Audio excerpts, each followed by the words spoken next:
IVM. Hey everybody, welcome to another week on the IVM Podcast Network. If you are not following us on social media, please do. We're IVM Podcast on Facebook, Twitter, and Instagram. I'd like to thank our sponsors this week, Paytm Money.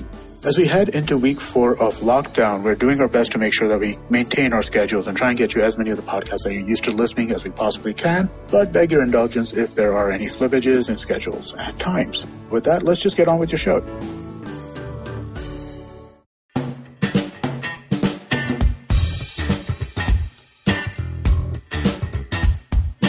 Hi guys, welcome to IVM Likes. My name is Naveen Narona, and with me in the studio today we have Abbas Momin. Hello. And Janam Devan. Hey guys. And this is the first episode after the new year we've come back to record. Yes. Yep. We were going to record this yesterday, but then the riots happened. I know. Yeah. And we're still not sure which side to support right now. I wasn't sure if I should have gotten out of the house today also. I was actually checking and seeing if there are Basically, you stones wanted on one the road, more yeah. off day. Off day, yeah. Yeah.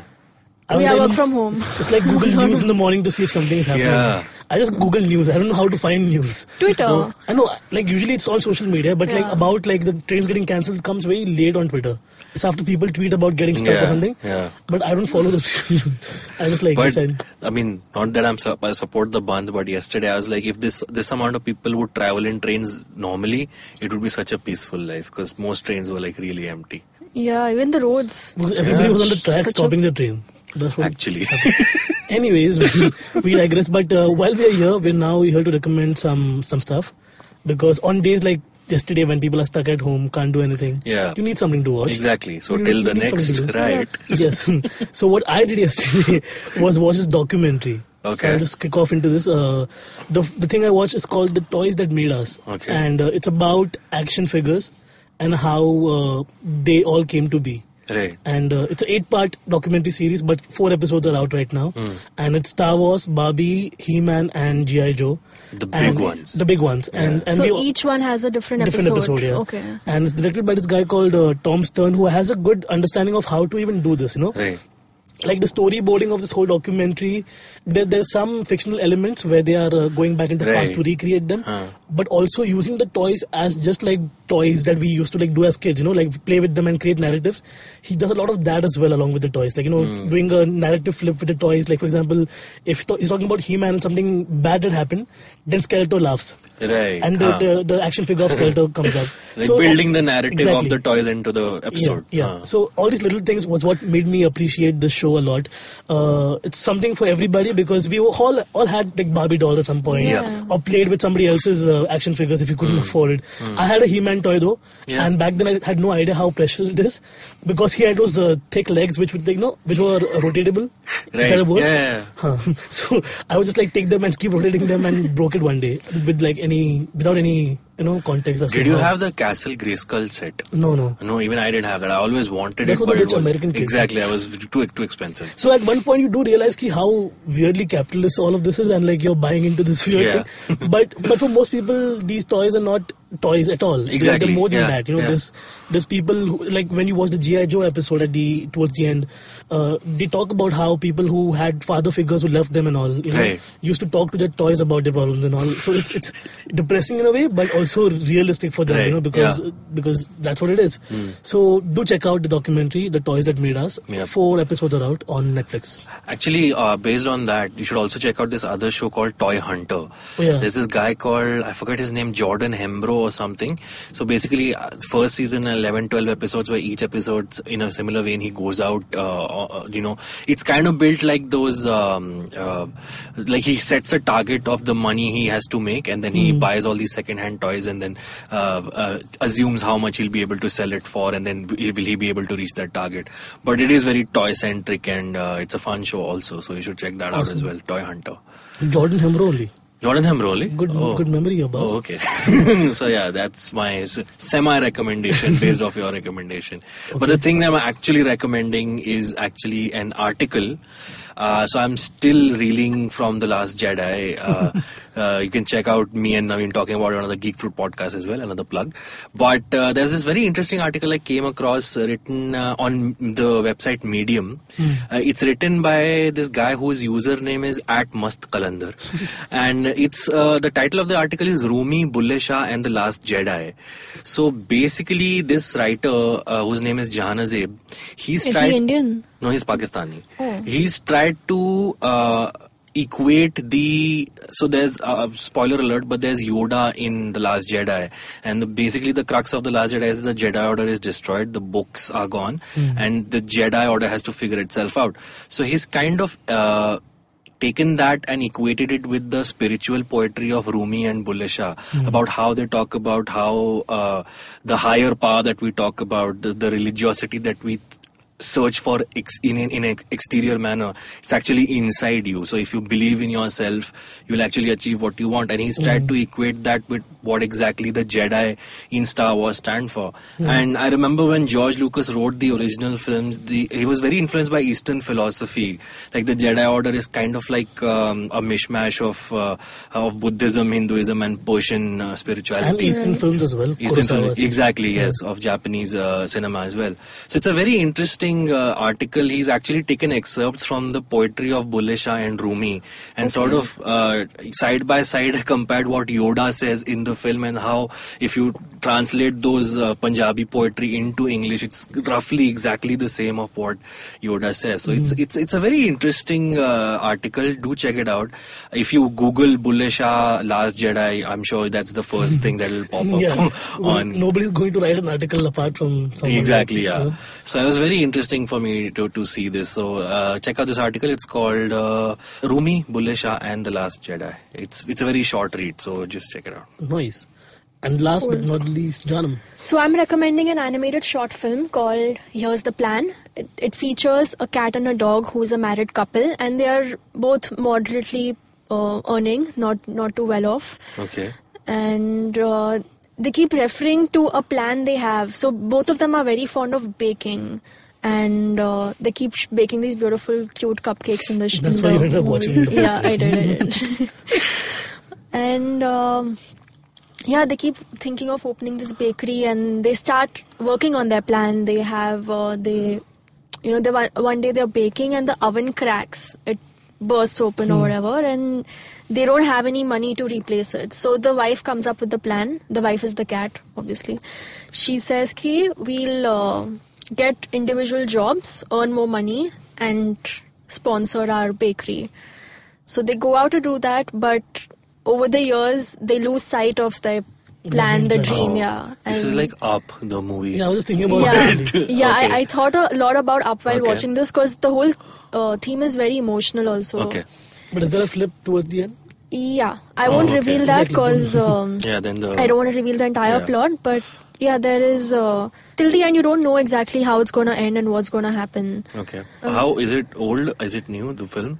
Kind of new? Yeah, kind of new. Okay. And it's on And YouTube? yeah, it's on YouTube. You can check it out. It's an 18-minute one. Oh, okay. I checked out the Salad Fingers.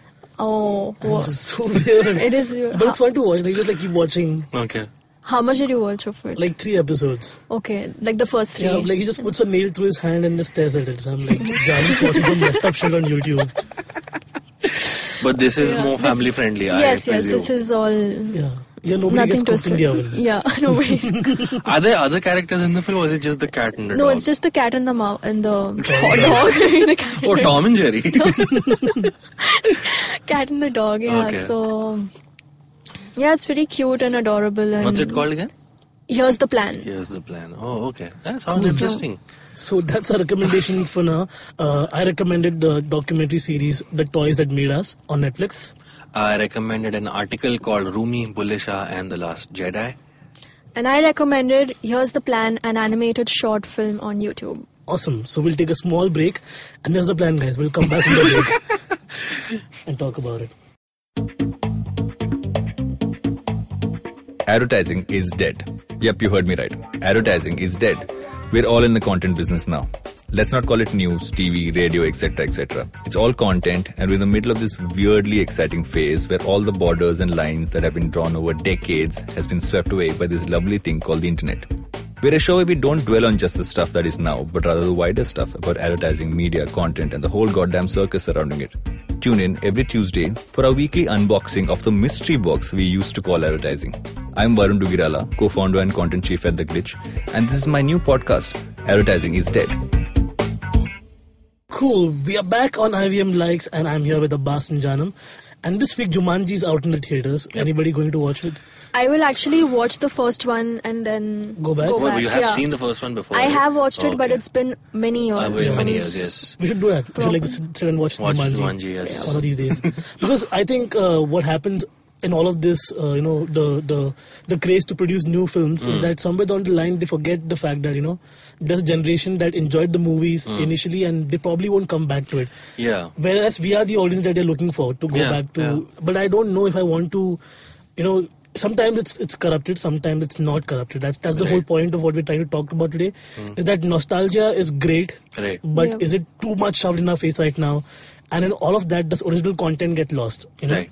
So I'm not sure if I would want to watch, like I saw the Jumanji trailer and it had the whole video game concept in it, and I'm not sure if I want to go back yeah. from a board game to something so technologically But then driven. isn't that what's happened to our generation as well? Now we're all on our phones. Nobody really plays board games anymore. But yeah, true. But the fact See, that but you're then living that that- life, you don't want to watch, you don't want to relive it in the, something that's been such a big part of your childhood, like a movie Right. like this. Yeah, not a so- big part, but yeah. But it's even been- like after a few years of Jumanji, they made another board-based movie called Zathura. Zathura, yes. The space adventure Yeah, with yeah. Dax Shepard. Yeah. And even that did not work because by then also people had already moved Yeah, on from yeah, board games to like yeah. actual Nintendo sets, Sure. But then Jumanji now boasts a great cast like Kevin Right, Hart, exactly. Dwayne The Rock Johnson, Jack Black, and Carey Mulligan.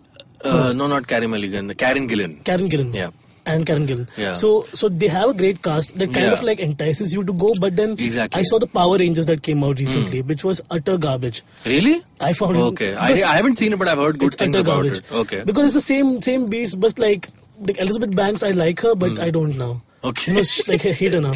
The point is, Because of Power Rangers. yeah, but Power Rangers as it is was back in the 90s, it was campy. Exactly, Should yeah. have been led there. That generation enjoyed that campiness. Right. Now you can't translate that. We're trying to be cool and with all these effects and everything, trying to be all Avengers-like, but also at the same time hammy dialogues. People are Right. dying and being brought back to life. There's a giant gold monster and nobody's getting killed by it. There's because you're trying to make a PG movie also at the same time because you want to market toys for kids as well as keep the adults coming back to the. So you see all these parameters are there while you're making these movies. Yeah. Or for that matter, TV shows now. We have some really good new original shows. Troll Hunters, as you recommended, is Yeah. something very unique. Yeah. Though based off a lot of other stuff that we've Yeah. watched as Yeah. kids. Yeah. But I was watching another show that's a reboot of Thundercats. Okay. And they're basically doing a prequel to Thundercats, which is okay again. Right. And what do you feel? Do you all feel like in the bargain of doing, paying homage to nostalgia, do Yeah. they lose in the side of the story? I think I have mixed feelings about that. A good story peppered with nostalgia, I don't mind. Like, I'm a big fan of Stranger Things. But Stranger Things is banking a lot on nostalgia. But it's also, I think, a good self-contained story within itself. I would like something like that. But yes, there have been instances where people have purely tried to just put a stamp of that particular franchise or that particular property so that people come. But then it hasn't worked out. I can't think of one right now, but I can only think of the better examples.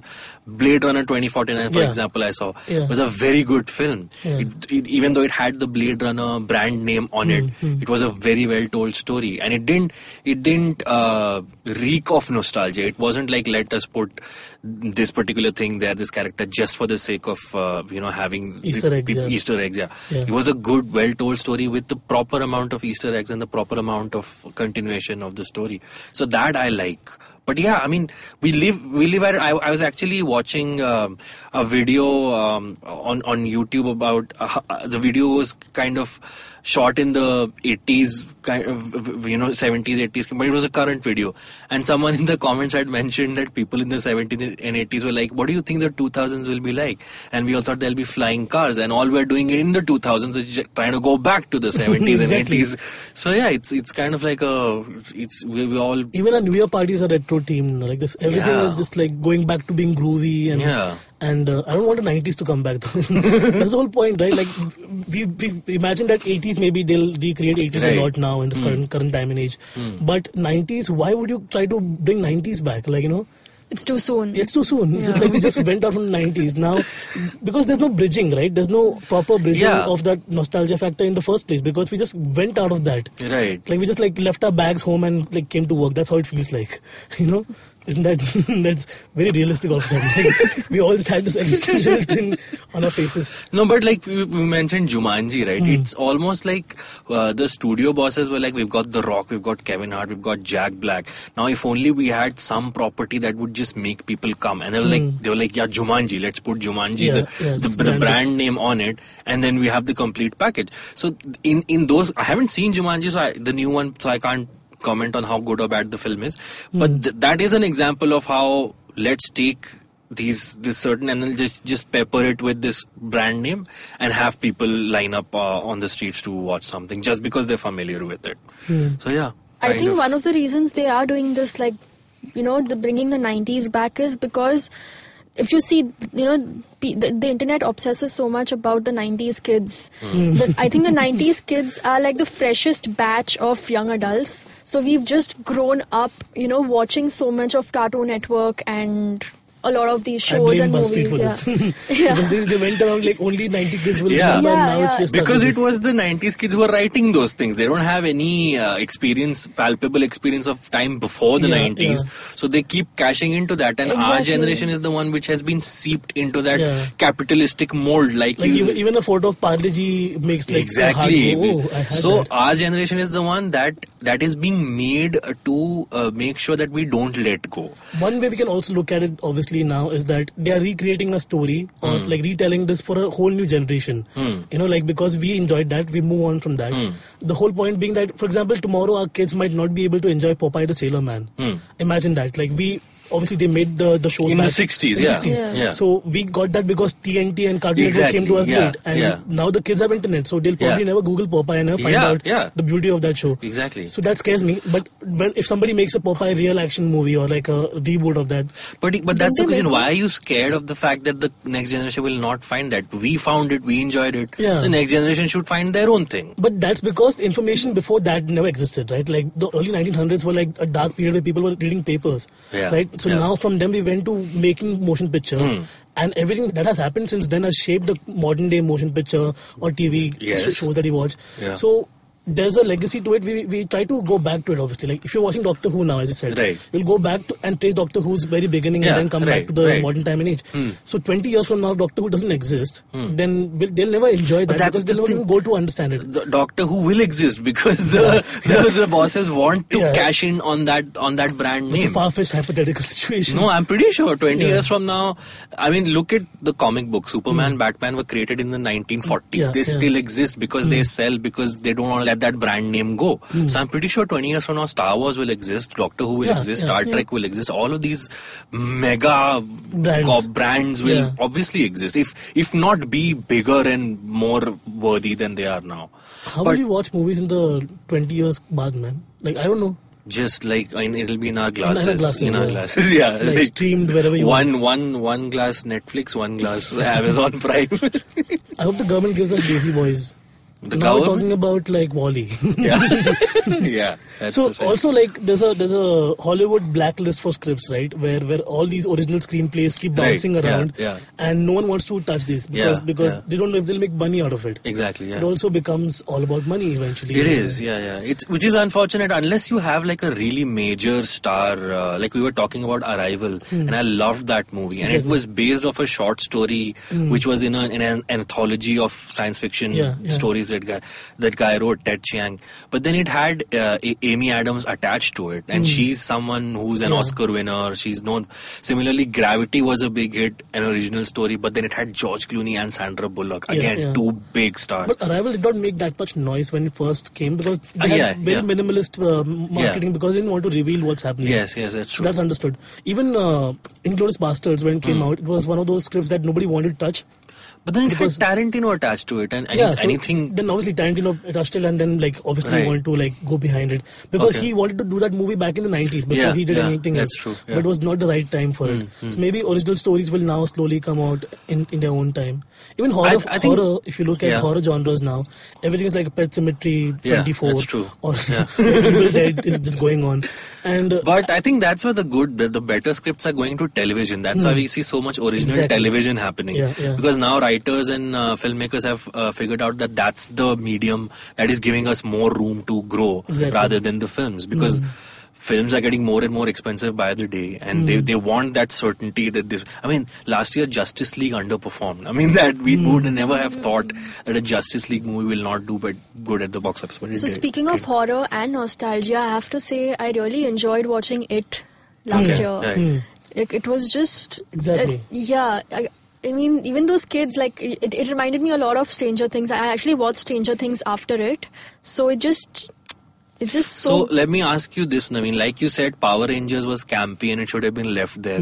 The It TV series was also kind of It campy, was. but then now they have revamped it and made it better. yeah. So as long as you do that, I think it's Exactly. it's okay. So if they had done something better with the Power Rangers, I would have been happy. Right. What they tried to do was create the same so Rita Repulsa was character back in the 90s show who was just like loud, and this Asian woman used to play, and Okay. half the time we had no idea because she was dubbed over. Okay. And, Yeah. so what Elizabeth Banks is trying to do is just like do that, but like Acha. the menacing. Yeah. Okay. Right. She's talking with a softer tone, which is just disgustingly weird. Right. So.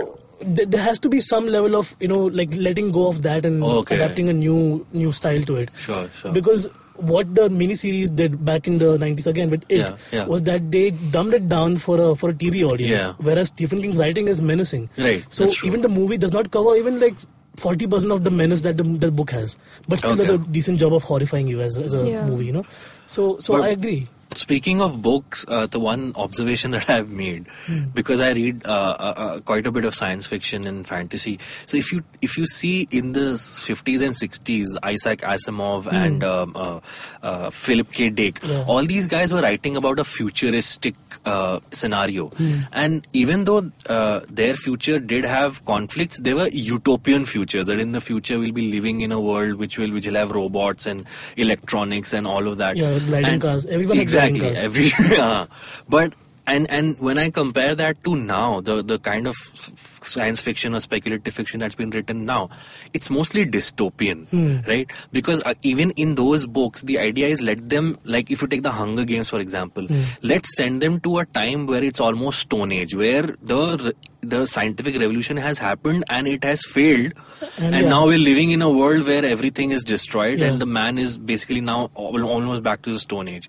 So that's also, I think, one aspect where instead of looking forward, most writers today, at least the big ones, are looking backward and let's make humanity fail to a point where they have to rebuild again, rather than the science fiction writers of the 50s and 60s who were like, we will live in a society which will be amazing, but then So, we'll question our humanity. What I surmise is Donald Trump is the reverse messiah for us. Exactly, He will actually. destroy all of us. Holy We shit. have to build from nothing.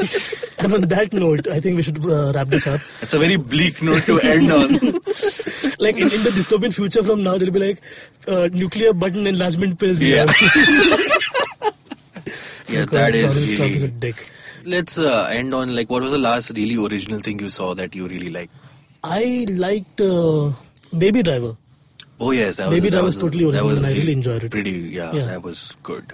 What about you, Janam? Still thinking. The short movie was original. The last original thing I recently saw was this anime called One Punch Man. It's, it's I've really heard about it. unique. It's very funny, great to look at, and it's got a very original concept at the heart of it. Janam?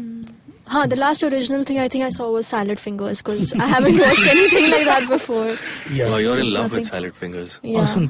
So that's the episode, guys. Thank you so much for tuning in. If you have any recommendations that we should catch up on, do let us know. What do you feel about nostalgia-induced marketing and movies and TV shows? Let us know. We are IVM Podcast online.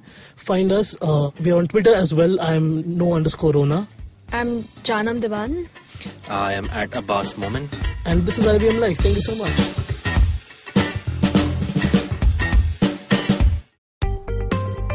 Hi, my name is Anupam Gupta. I'm B50 on Twitter. I am the host of Paisa Vaisa, the show that talks money.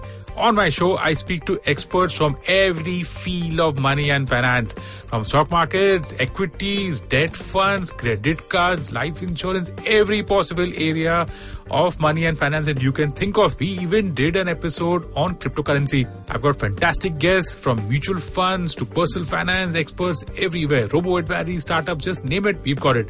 At Paisa Vaisa, we help you make smart decisions about money. You work hard for money. Now make your money work hard for you. New episodes out every Monday, and you can listen to my show on the IVM Podcast app or any other podcasting app that you have.